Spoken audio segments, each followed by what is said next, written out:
किताब ਖਾੜਕੂ ਸੰਘਰਸ਼ ਦੀ ਸਾਖੀ ਅਣਜਾਣੇ ਅਣਗੌਲੇ ਸਿੱਦਕੀ ਅਤੇ ਯੋਧੇ। ਲੇਖਕ ਭਾਈ ਦਲਜੀਤ ਸਿੰਘ। ਪੰਜਵੇਂ ਭਾਗ ਵਿੱਚ ਸੁਣੋ ਜੂਨ 1984 ਦੇ ਅਣਜਾਣੇ ਸਿੱਦਕੀ ਅਤੇ ਯੋਧੇ, ਬਾਲਟੀ ਵਾਲਾ ਭੁਜੰਗੀ, ਕੌਲ ਪੁਗਾਉਣ ਵਾਲੇ ਅਤੇ ਸਰਕਾਰੀ ਡਾਕਟਰ। ਵਾਹਿਗੁਰੂ ਜੀ ਕਾ ਖਾਲਸਾ, ਵਾਹਿਗੁਰੂ ਜੀ ਕੀ ਫਤਿਹ। ਜੂਨ 1984 ਦੇ ਅਣਜਾਣੇ ਸਿੱਦਕੀ ਅਤੇ ਯੋਧੇ।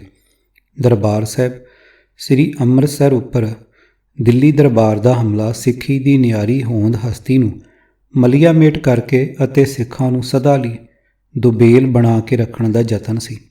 ਫੌਜ ਨੇ ਮਨ ਚਾਹਿਆ ਕਹਿਰ ਢਾਇਆ ਅਤੇ ਮਨੁੱਖਤਾ ਨੂੰ ਸ਼ਰਮਸ਼ਾਰ ਕੀਤਾ। ਸੰਤ ਜਰਨੈਲ ਸਿੰਘ ਜੀ ਅਤੇ ਉਹਨਾਂ ਦੇ ਸਾਥੀਆਂ ਨੇ ਦਿੱਲੀ ਦਰਬਾਰ ਦੇ ਇਸ ਹਮਲੇ ਦਾ ਆਪਣੀਆਂ ਸ਼ਹਾਦਤਾਂ ਨਾਲ ਮੁਕਾਬਲਾ ਕੀਤਾ। ਹਮਲੇ ਸਮੇਂ ਦਰਬਾਰ ਸਾਹਿਬ ਦੇ ਦੁਆਲੇ ਵਿੱਚ ਹਜ਼ਾਰਾਂ ਸਿੱਖ ਸੰਗਤਾਂ ਸਨ। ਉਹਨਾਂ ਨੂੰ ਅੰਦਰ ਤਾਂ ਆਉਣ ਦਿੱਤਾ ਪਰ ਬਾਹਰ ਨਹੀਂ ਜਾਣ ਦਿੱਤਾ। ਬੱਚੇ, ਬੀਬੀਆਂ ਅਤੇ ਬਜ਼ੁਰਗ ਕਿਸੇ ਨੂੰ ਵੀ ਨਹੀਂ ਬਖਸ਼ਿਆ ਗਿਆ। ਗਰਮੀ ਦੇ ਮੌਸਮ ਵਿੱਚ ਉਹਨਾਂ ਨੂੰ ਪਹਿਲਾਂ ਬੰਦ ਰੱਖਿਆ ਅਤੇ ਸੈਂਕੜਿਆਂ ਦੀ ਗਿਣਤੀ ਵਿੱਚ ਸੰਗਤ ਨੂੰ ਵੀ ਗੋਲੀਆਂ ਅਤੇ ਬੰਬਾਂ ਨਾਲ ਉਡਾ ਦਿੱਤਾ। ਇੱਕ ਵਾਰ ਸਾਰੇ ਦਰਬਾਰ ਸਾਹਿਬ ਸਮੂਹ ਵਿੱਚ ਖੂਨ ਮੀਂਹ ਦੇ ਪਾਣੀ ਵਾਂਗ ਖੜ ਗਿਆ ਸੀ। 4 ਜੂਨ ਤੋਂ 6 ਜੂਨ ਤੱਕ ਕਤਲੋ ਗਾਰਦ ਹੁੰਦੀ ਰਹੀ। 7 ਜੂਨ ਨੂੰ ਕੁਝ ਢਿੱਲ ਹੋਈ। ਭਾਰਤੀ ਲਸ਼ਕਰਾਂ ਅਤੇ ਖਾਲਸਾਈ ਦਸਤੇ ਵਿਚਕਾਰ ਜੰਗ ਵਿੱਚ ਜਿਹੜੇ ਸਿੰਘ ਜੂਝ ਕੇ ਸ਼ਹੀਦ ਹੋਏ ਉਹ ਸਾਡੇ ਲਈ ਮਾਣ ਵਾਲੀ ਗੱਲ ਹੈ। ਸੰਗਤ ਕੋਲ ਤਾਂ ਕੋਈ ਹਥਿਆਰ ਨਹੀਂ ਸੀ ਅਤੇ ਨਾ ਹੀ ਉਹਨਾਂ ਨੂੰ ਇਸ ਜੰਗ ਬਾਰੇ ਪਤਾ ਸੀ। ਹਕੂਮਤ ਨੇ ਉਹਨਾਂ ਨੂੰ ਧੋਖੇ ਵਿੱਚ ਰੱਖ ਕੇ ਅੰਦਰ ਲਿਆਂਦਾ ਅਤੇ ਫਿਰ ਜੰਗ ਦੇ ਬਹਾਨੇ ਨਾਲ ਉਹਨਾਂ ਨੂੰ ਬੇਦਰਦੀ ਨਾਲ ਮਾਰਿਆ। ਇਹ ਬਹੁਤ ਵੱਡਾ ਸਵਾਲ ਹੈ। ਇਹਦੇ ਬਾਰੇ ਹੁਣ ਤੱਕ ਕਈ ਕੁਝ ਸਾਹਮਣੇ ਆ ਚੁੱਕਾ ਹੈ, ਪਰ ਹੋਰ ਵੀ ਬਹੁਤ ਕੁਝ ਹੈ ਜੋ ਹਾਲੇ ਤੱਕ ਪਰਦੇ ਦੇ ਪਿੱਛੇ ਹੈ। ਇਹ ਸਮੇਂ ਦੌਰਾਨ ਵੀ ਸੰਗਤਾਂ ਵਿੱਚੋਂ ਕਈ ਸਿੰਘ ਸਿੰਘਣੀਆਂ ਨੇ ਉੱਚੇ ਕਿਰਦਾਰ ਦੇ ਦਰਸ਼ਨ ਕਰਵਾਏ। ਇਹੋ ਜਿਹੀਆਂ ਕਈ ਕਹਾਣੀਆਂ ਹੋਣਗੀਆਂ। ਰੂਪੋਸ਼ ਜ਼ਿੰਦਗੀ ਦੌਰਾਨ ਮੈਂ ਦਰਬਾਰ ਸਾਹਿਬ ਵਿੱਚੋਂ ਜੂਝ ਕੇ ਅਤੇ ਬਚ ਕੇ ਨਿਕਲੇ ਕਈ ਸਿੰਘਾਂ ਸਿੰਘਣੀਆਂ ਨੂੰ ਮਿਲਿਆ ਹਾਂ। ਉਹਨਾਂ ਨੇ ਜੋ ਕੁਝ ਮੈਨੂੰ ਅੰਦਰ ਬਾਰੇ ਦੱਸਿਆ ਉਹਦਾ ਕੁਝ ਹਿੱਸਾ ਮੈਨੂੰ ਹਾਲੇ ਵੀ ਯਾਦ ਹੈ। ਉਹਨਾਂ ਦਿਨਾਂ ਵਿੱਚ ਮੈਨੂੰ ਇੱਕ ਠਾਰ ਉੱਤੇ 40 ਕੁ ਸਾਲ ਦਾ ਸਿੰਘ ਕਈ ਵਾਰ ਮਿਲਿਆ, ਜਿਹਦਾ ਘਰ ਦਰਬਾਰ ਸਾਹਿਬ ਦੇ ਬਿਲਕੁਲ ਨੇੜੇ ਸੀ। ਇਹ 3 ਤਰੀਕ ਸ਼ਾਮ ਨੂੰ ਜਦੋਂ ਅੰਦਰ ਗਿਆ ਤਾਂ ਫੌਜ ਨੇ ਬਾਹਰ ਜਾਣ ਦਾ ਰਸਤਾ ਬੰਦ ਕਰ ਦਿੱਤਾ, ਜਿਸ ਕਰਕੇ ਉਹ ਅੰਦਰ ਹੀ ਰਹਿ ਗਿਆ। ਇਹ ਹੋਰ ਸੰਗਤ ਵਾਂਗ ਲੰਗਰ, ਪਰਿਕਰਮਾ ਅਤੇ ਸਰਾਵਾਂ ਵਿੱਚ ਘੁੰਮਿਆ ਕਿ ਕਿਸੇ ਪਾਸਿਓਂ ਬਾਹਰ ਨਿਕਲਿਆ ਜਾਵੇ। 4 ਤਰੀਕ ਨੂੰ ਜਦੋਂ ਸਵੇਰੇ ਗੋਲੀਬਾਰੀ ਸ਼ੁਰੂ ਹੋਈ ਤਾਂ ਇਹ ਇੱਕ ਥਾਂ ਉੱਤੇ ਹੀ ਘਿਰ ਗਿਆ। ਉਹਨੇ ਫੌਜ ਦੇ ਵਤੀਰੇ ਬਾਰੇ ਦੱਸਿਆ ਕਿ ਉਹਨਾਂ ਨੇ ਬੱਚੇ, ਔਰਤਾਂ ਅਤੇ ਬੰਦਿਆਂ ਵਿੱਚ ਕੋਈ ਫਰਕ ਨਹੀਂ ਕੀਤਾ ਅਤੇ ਸਾਰਿਆਂ ਉੱਤੇ ਗੋਲੀਬਾਰੀ ਕੀਤੀ। ਉਹ ਕਿਸੇ ਤਰ੍ਹਾਂ ਪਰਿਕਰਮਾ ਤੋਂ ਸਰਾਵਾਂ ਵੱਲ ਆ ਗਿਆ ਕਿਉਂਕਿ ਉਹਨੂੰ ਪਤਾ ਲੱਗ ਗਿਆ ਕਿ ਇੱਥੇ ਮੁਕਾਬਲਾ ਹੋ ਰਿਹਾ ਹੈ, ਪਰ ਉੱਧਰ ਨਹੀਂ ਹੋ ਰਿਹਾ ਸੀ। ਉਹਨੇ ਵੇਖਿਆ ਕਿ ਜਿੱਥੇ ਮੁਕਾਬਲਾ ਨਹੀਂ ਹੋ ਰਿਹਾ ਸੀ ਉੱਥੇ ਜ਼ੁਲਮ ਵਧੇਰੇ ਹੋ ਰਿਹਾ ਸੀ। ਲੋਕ ਮਰਨ ਨਾਲੋਂ ਜ਼ਖਮੀ ਵਧੇਰੇ ਹੋਏ ਸਨ, ਪਰ ਜ਼ਖਮੀਆਂ ਅਤੇ ਬਾਕੀਆਂ ਵਿੱਚ ਕੋਈ ਫਰਕ ਨਹੀਂ ਕੀਤਾ ਜਾ ਰਿਹਾ ਸੀ। ਉਹਨਾਂ ਨੇ ਸਾਰਿਆਂ ਨੂੰ ਠੇਡੇ ਬੱਟਾਂ ਮਾਰ ਕੇ ਗੱਡੀਆਂ ਵਿੱਚ ਤੁੰਨ ਕੇ ਕਿਸੇ ਪੁਰਾਣੀ ਜਿਹੀ ਸਰਕਾਰੀ ਇਮਾਰਤ ਵਿੱਚ ਬੰਦ ਕਰ ਦਿੱਤਾ। ਇਹ ਇਮਾਰਤ ਦੇ ਕਈ ਕਮਰੇ ਸਨ ਜੋ 200 ਵਰਗ ਫੁੱਟ ਦੇ ਕਰੀਬ ਸਨ। ਇਹਨਾਂ ਵਿੱਚ ਇੱਕ ਹੀ ਦਰਵਾਜ਼ਾ ਸੀ ਅਤੇ ਕੋਈ ਰੌਸ਼ਨਦਾਨ ਜਾਂ ਖਿੜਕੀ ਵਗੈਰਾ ਵੀ ਨਹੀਂ ਸੀ। ਕੋਈ ਪੱਖਾ ਵੀ ਨਹੀਂ ਸੀ। ਸ਼ਾਇਦ ਇਹ ਕਿਸੇ ਮਾਲਖਾਨੇ ਦੇ ਕਮਰੇ ਸਨ। ਸੰਗਤ ਨੂੰ ਗੱਡੀਆਂ ਵਿੱਚ ਕੁੱਟਦਿਆਂ ਧੂੰਦਿਆਂ ਲਾ ਕੇ ਇਹਨਾਂ ਕਮਰਿਆਂ ਵਿੱਚ ਬੰਦ ਕਰ ਦਿੱਤਾ। ਜਿਸ ਕਮਰੇ ਵਿੱਚ ਇਹ ਸਿੰਘ ਬੰਦ ਸੀ ਉਹਦੇ ਦੱਸਣ ਮੁਤਾਬਕ ਉਸ ਕਮਰੇ ਵਿੱਚ ਇੰਨੇ ਬੰਦਿਆਂ ਨੂੰ ਬੰਦ ਕੀਤਾ ਕਿ ਖੜਨ ਜੋਗੀ ਥਾਂ ਹੀ ਮਸਾਂ ਸੀ। ਇੰਨੀ ਗਰਮੀ ਵਿੱਚ ਇੰਨੇ ਬੰਦਿਆਂ ਦੇ ਬੰਦ ਕਮਰੇ ਵਿੱਚ ਹੋਣ ਨਾਲ ਹੁਮਸ ਅਤੇ ਘੁੱਟਣ ਬਹੁਤ ਜ਼ਿਆਦਾ ਹੋ ਗਈ ਸੀ।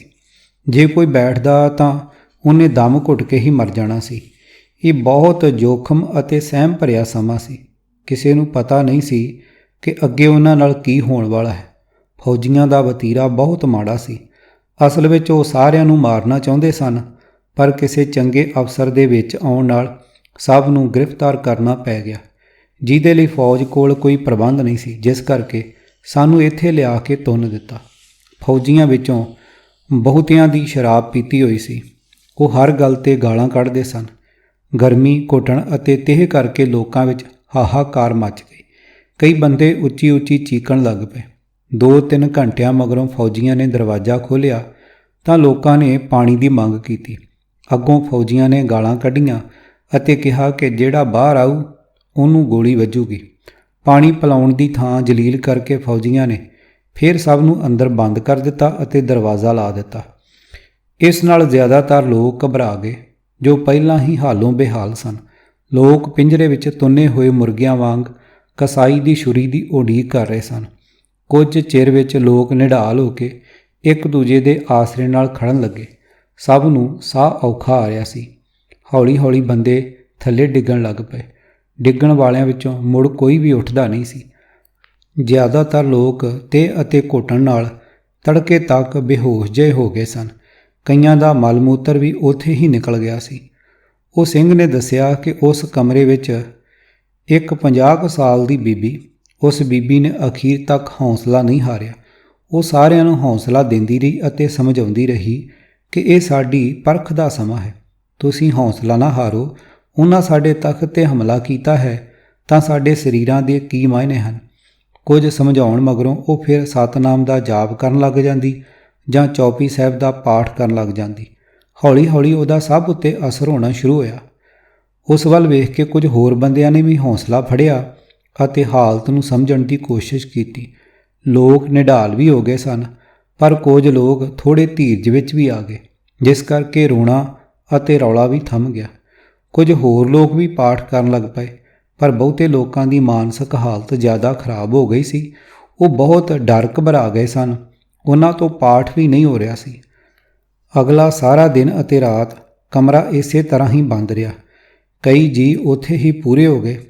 ਜਿਹੜਾ ਪੂਰਾ ਹੋਣ ਲੱਗਦਾ ਉਹ ਬੇਹੋਸ਼ ਹੋ ਕੇ ਡਿੱਗਦਾ ਅਤੇ ਸਰਕ ਕੇ ਉਹਦੇ ਲਈ ਥਾਂ ਬਣ ਜਾਂਦੀ। ਬੰਦਿਆਂ ਦੇ ਡਿੱਗਣ ਨਾਲ ਖੜਨ ਦੀ ਥਾਂ ਹੋਰ ਘਟੀ ਜਾਂਦੀ ਸੀ। ਇਹ ਬੀਬੀ ਨੇ ਆਪਣਾ ਸਿਰੜ ਜਾਰੀ ਰੱਖਿਆ। ਉਹ ਕਿਸ ਮਿੱਟੀ ਦੀ ਬਣੀ ਸੀ ਕਿ ਉਹ ਪਾਠ ਕਰਨ ਤੋਂ ਬਿਨਾਂ ਹੌਸਲੇ ਵਾਲੀਆਂ ਗੱਲਾਂ ਵੀ ਕਰੀ ਗਈ। ਤੀਜੇ ਦਿਨ ਸਵੇਰੇ ਜਾ ਕੇ ਬਾਹਰੋਂ ਦਰਵਾਜ਼ਾ ਖੁੱਲ੍ਹਿਆ। ਕੋਈ ਨਵੀਂ ਫੌਜੀ ਟੁਕੜੀ ਦੀ ਵਾਰੀ ਆਈ ਸੀ ਜਿਸ ਨੇ ਸ਼ਰਾਬ ਨਹੀਂ ਪੀਤੀ ਹੋਈ ਸੀ। ਉਹਨਾਂ ਨੇ ਲੋਕਾਂ ਨੂੰ ਬਾਹਰ ਆਉਣ ਦਿੱਤਾ ਅਤੇ ਪਾਣੀ ਪਿਆਇਆ ਅਤੇ ਪੂਰੇ ਹੋ ਗਏ ਬੀਬੀਆਂ ਬੰਦਿਆਂ ਦੀਆਂ ਲਾਸ਼ਾਂ ਨੂੰ ਉੱਥੋਂ ਚੁੱਕਿਆ। ਮੁੜ ਕੇ ਬਾਕੀ ਜਿਉਂਦੇ ਬੱਚਿਆਂ ਨੂੰ ਫਿਰ ਉਸੇ ਕਮਰਿਆਂ ਵਿੱਚ ਬੰਦ ਕਰ ਦਿੱਤਾ ਗਿਆ। ਉਸ ਮਗਰੋਂ ਸਭ ਉੱਤੇ ਮੁਕੱਦਮੇ ਪਾ ਕੇ ਉੱਥੋਂ ਸਿੱਧੇ ਜੇਲ੍ਹ ਭੇਜ ਦਿੱਤਾ ਗਿਆ, ਜਿੱਥੋਂ ਕਈ ਮਹੀਨਿਆਂ ਬਾਅਦ ਉਹ ਰਿਹਾ ਹੋ ਕੇ ਆਪਣੇ ਆਪਣੇ ਘਰਾਂ ਨੂੰ ਗਏ। ਉਹ ਸਿੰਘ ਨੇ ਇਹ ਗੱਲ 2-3 ਵਾਰ ਸੁਣਾਈ ਸੀ, ਪਰ ਹਰ ਵਾਰ ਉਹਨਾਂ 2 ਰਾਤਾਂ ਦੀ ਗੱਲ ਕਰਦਿਆਂ ਡੂੰਘੀ ਉਦਾਸੀ ਵਿੱਚ ਚਲਾ ਜਾਂਦਾ ਸੀ ਅਤੇ ਉਹਦੇ ਅੱਥਰੂ ਵਹਿ ਤੁਰਦੇ ਸਨ। ਪਰ ਹਰ ਵਾਰ ਉਸ ਬੀਬੀ ਦੀ ਗੱਲ ਕਰਕੇ ਉਸ ਨੂੰ ਸਕੂਨ ਮਹਿਸੂਸ ਹੁੰਦਾ ਸੀ। ਉਹਦੇ ਦੱਸਣ ਮੁਤਾਬਕ ਜਿੰਨੇ ਲੋਕਾਂ ਨੂੰ ਉਹ ਕਮਰੇ ਵਿੱਚ ਬੰਦ ਕੀਤਾ ਗਿਆ ਸੀ, ਉਹਨਾਂ ਵਿੱਚੋਂ ਅੱਧੇ ਕੁ ਜਿਉਂਦੇ ਬਚੇ ਸਨ। ਸ਼ਾਇਦ ਉਸ ਇਮਾਰਤ ਦੇ ਬਾਕੀ ਕਮਰਿਆਂ ਵਿੱਚ ਵੀ ਇੱਦਾਂ ਹੀ ਹੋਇਆ ਹੋਵੇ ਜਾਂ ਇਸ ਤੋਂ ਵੀ ਘੱਟ ਵੱਧ ਵੀ। ਬਾਲਟੀ ਵਾਲਾ ਭੁਜੰਗੀ। ਇੱਕ ਸਿੰਘ ਜੋ ਦਰਬਾਰ ਸਾਹਿਬ ਦੀ ਪਰਿਕਰਮਾ ਵਿੱਚ ਹੀ ਘਿਰ ਗਿਆ ਸੀ, ਉਹਨੇ ਇੱਕ ਅੱਲੜ ਉਮਰ ਦੇ ਨੌਜਵਾਨ ਦੀ ਗੱਲ ਸੁਣਾਈ। 5 ਜੂਨ ਨੂੰ ਜਦੋਂ ਗੋਲਾਬਾਰੀ ਚੱਲ ਰਹੀ ਸੀ ਤਾਂ ਪਰਿਕਰਮਾ ਵਿੱਚ ਬਣੇ ਕਮਰਿਆਂ ਵਿਚਲੀ ਸੰਗਤ ਦਾ ਤੇਹ ਨਾਲ ਬੁਰਾ ਹਾਲ ਸੀ, ਤਾਂ ਇਹ ਨੌਜਵਾਨ ਨੇ ਬਾਲਟੀ ਨਾਲ ਸਰੋਵਰ ਵਿੱਚੋਂ ਪਾਣੀ ਭਰਨ ਦੀ ਹਿੰਮਤ ਕੀਤੀ। ਇੱਕ ਵਾਰ ਸਹੀ ਸਲਾਮਤ ਤਰੀਕੇ ਨਾਲ ਵਾਪਸ ਆ ਜਾਣ ਮਗਰੋਂ ਉਹਦੇ ਗੇੜੇ ਤੇਜ਼ ਹੋ ਗਏ। ਉਹਨੇ ਨਿੱਕੀ ਜਿਹੀ ਬਾਲਟੀ ਨਾਲ ਕਈ ਗੇੜੇ ਲਾਏ ਅਤੇ ਕਿੰਨੇ ਹੀ ਲੋਕਾਂ ਦੀ ਤੇਹ ਬੁਝਾਈ। ਉਹ ਆਪਣੀ ਜਾਨ 'ਤੇ ਖੇਡ ਕੇ ਇਹ ਕੰਮ ਕਰ ਰਿਹਾ ਸੀ। ਖੌਰੇ ਫੌਜੀਆਂ ਨੂੰ ਪਤਾ ਲੱਗ ਗਿਆ ਸੀ ਜਾਂ ਅਚਾਨਕ ਹੀ ਉਹਦੇ ਇੱਕ ਬੁਛਾੜ ਵੱਜੀ ਅਤੇ ਉਹ ਸੇਵਾ ਦਾ ਪੁਤਲਾ ਸਰੋਵਰ ਵਿੱਚ ਹੀ ਡਿੱਗ ਪਿਆ। ਕੌਲ ਪੁਗਾਉਣ ਵਾਲੇ। ਲੰਗਰ ਦੀ ਇਮਾਰਤ ਦੇ ਨੇੜੇ ਜਿਹੜੇ ਸਿੰਘਾਂ ਦਾ ਮੋਰਚਾ ਸੀ, ਉਹਨਾਂ ਵਿੱਚੋਂ ਕੁਝ ਸਿੰਘ ਕਾਰ ਸੇਵਾ ਹਜ਼ੂਰ ਸਾਹਿਬ ਤੋਂ ਆਏ ਸਨ। ਇਹਨਾਂ ਸਿੰਘਾਂ ਦਾ ਸੰਤ ਜੀ ਨਾਲ ਕਰਾਰ ਹੋਇਆ ਸੀ ਕਿ ਉਹ ਜ਼ਰੂਰਤ ਦੇ ਵਕਤ ਆਉਣਗੇ। ਸਿਰਫ ਇੱਕ ਕਰਾਰ ਕਰਕੇ ਐਨ ਵਕਤ ਉੱਤੇ ਉਹ ਸੰਤ ਜੀ ਨਾਲ ਆਣ ਖਲੋਤੇ। ਉਹਨਾਂ ਤੋਂ ਹਥਿਆਰ ਲਏ ਅਤੇ ਮੋਰਚੇ ਸੰਭਾਲ ਲਏ। ਇਹਨਾਂ ਨੇ ਖੂਬ ਜੰਗ ਲੜਿਆ ਅਤੇ ਬਹੁਤੇ ਉੱਥੇ ਹੀ ਸ਼ਹੀਦ ਹੋ ਗਏ। ਇਹਨਾਂ ਸਿੰਘਾਂ ਦਾ ਕੌਲ ਪੁਗਾਉਣ ਤੇ ਸ਼ਹਾਦਤ ਦਾ ਸਫ਼ਰ ਲਾਸਾਨੀ ਮਿਸਾਲ ਹੈ। ਰਹਿੰਦੀ ਦੁਨੀਆ ਤੱਕ ਇਹਨਾਂ ਨੂੰ ਯਾਦ ਕੀਤਾ ਜਾਵੇਗਾ। ਸਰਕਾਰੀ ਡਾਕਟਰ। ਸਾਡੇ ਨਾਲ ਮਿਲਾਪ ਹੋਣ ਮਗਰੋਂ ਸਾਡੀ ਠਾਹਰ ਬਣੇ ਇੱਕ ਪਰਿਵਾਰ ਨੇ ਵੀ ਕੁਝ ਇਸ ਤਰ੍ਹਾਂ ਦਾ ਹਾਲ ਸੁਣਾਇਆ ਸੀ। ਇਹ ਬੰਦਾ ਜੂਨ 1984 ਵਿੱਚ ਸ੍ਰੀ ਅੰਮ੍ਰਿਤਸਰ ਸ਼ਹਿਰ ਵਿੱਚ ਸਰਕਾਰੀ ਡਾਕਟਰ ਸੀ। ਜੂਨ 1984 ਤੋਂ ਪਹਿਲਾਂ ਉਹ ਸੰਤਾਂ ਦੇ ਖਿਲਾਫ ਸੀ, ਪਰ ਉਹਨੇ ਜਦੋਂ ਹਕੂਮਤ ਦਾ ਕਰੂਪ ਚਿਹਰਾ ਵੇਖਿਆ ਤਾਂ ਉਹਨੂੰ ਸੰਤਾਂ ਦੀਆਂ ਸਭ ਗੱਲਾਂ ਸੱਚ ਲੱਗਣ ਲੱਗੀਆਂ ਜੋ ਪਹਿਲਾਂ ਭੜਕਾਊ ਭਾਸ਼ਣ ਲੱਗਦੀਆਂ ਸਨ। ਉਹਨੇ ਬਹੁਤ ਕੁਝ ਵੇਖਿਆ ਅਤੇ ਸੁਣਿਆ ਸੀ। ਕਾਫੀ ਲਾਸ਼ਾਂ ਜੋ ਪੋਸਟਮਾਰਟਮ ਲਈ ਆਈਆਂ ਸਨ, ਉਹਨਾਂ ਦੇ ਹੱਥ ਪਿੱਛੇ ਬੰਨ੍ਹੇ ਹੋਏ ਸਨ ਅਤੇ ਬਹੁਤਿਆਂ ਨੂੰ ਬਿਲਕੁਲ ਨੇੜਿਓਂ ਗੋਲੀ ਮਾਰੀ ਗਈ ਸੀ। ਫੌਜ ਦਾ ਰਵੱਈਆ ਜਲਾਲਤ ਭਰਿਆ ਸੀ ਅਤੇ ਸ਼ਹਿਰ ਦੇ ਹਿੰਦੂ ਤਵੀ ਫੌਜ ਨਾਲ ਰਲ ਕੇ ਖੁਸ਼ੀ ਮਨਾ ਰਹੇ ਸਨ। ਦਰਬਾਰ ਸਾਹਿਬ ਵਿੱਚੋਂ ਲਾਸ਼ਾਂ ਚੁੱਕਣ ਲਈ ਅਤੇ ਸਫਾਈ ਕਰਨ ਲਈ ਸਫਾਈ ਕਰਮਚਾਰੀਆਂ ਨਾਲ ਵੀ ਧੱਕਾ ਕੀਤਾ ਗਿਆ, ਕਿਉਂਕਿ ਇੱਕ ਵਾਰ ਉਹਨਾਂ ਨੇ ਲਾਸ਼ਾਂ ਚੁੱਕਣ ਤੋਂ ਇਨਕਾਰ ਕਰ ਦਿੱਤਾ ਸੀ। ਫਿਰ ਉਹਨਾਂ ਨੂੰ ਖੁੱਲ੍ਹੀ ਸ਼ਰਾਬ ਪਿਆਈ ਗਈ ਅਤੇ ਲਾਸ਼ਾਂ ਤੋਂ ਮਿਲਿਆ ਸਮਾਨ ਰੱਖਣ ਦੀ ਇਜਾਜ਼ਤ ਦਿੱਤੀ ਗਈ। ਹਸਪਤਾਲ ਵਿੱਚ ਵੀ ਜ਼ਖਮੀਆਂ ਨਾਲ ਫੌਜੀਆਂ ਦਾ ਵਤੀਰਾ ਬਹੁਤ ਭੈੜਾ ਸੀ। ਉਹ ਜ਼ਖਮੀਆਂ ਨੂੰ ਹਸਪਤਾਲ ਵਿੱਚ ਹੀ ਕੁੱਟ ਦਿੰਦੇ ਸਨ ਅਤੇ ਭੈੜੀ ਸ਼ਬਦਾਵਲੀ ਵਰਤਦੇ ਸਨ। ਇਸ ਵਰਤਾਰੇ ਨੇ ਉਹ ਬੰਦੇ ਦਾ ਜੀਵਨ ਬਦਲ ਦਿੱਤਾ। ਉਹਨੇ ਆਪਣੇ ਤਰੀਕੇ ਨਾਲ ਸੰਘਰਸ਼ ਦੀ ਸੇਵਾ ਕੀਤੀ। ਕਿਤਾਬ ਖਾੜਕੂ ਸੰਘਰਸ਼ ਦੀ ਸਾਖੀ, ਅਣਜਾਣੇ ਅਣਗੌਲੇ ਸਿਦਕੀ ਅਤੇ ਯੋਧੇ, ਲੇਖਕ ਭਾਈ ਦਲਜੀਤ ਸਿੰਘ, ਭਾਗ 5ਵਾਂ, ਪਹਿਲਾ ਪਾਠ ਸਮਾਪਤ। ਆਵਾਜ਼ ਭਾਈ ਗੁਰਜੰਟ ਸਿੰਘ ਰੂਪੋਵਾਲੀ। ਵਾਹਿਗੁਰੂ ਜੀ ਕਾ ਖਾਲਸਾ, ਵਾਹਿਗੁਰੂ ਜੀ ਕੀ ਫਤਿਹ।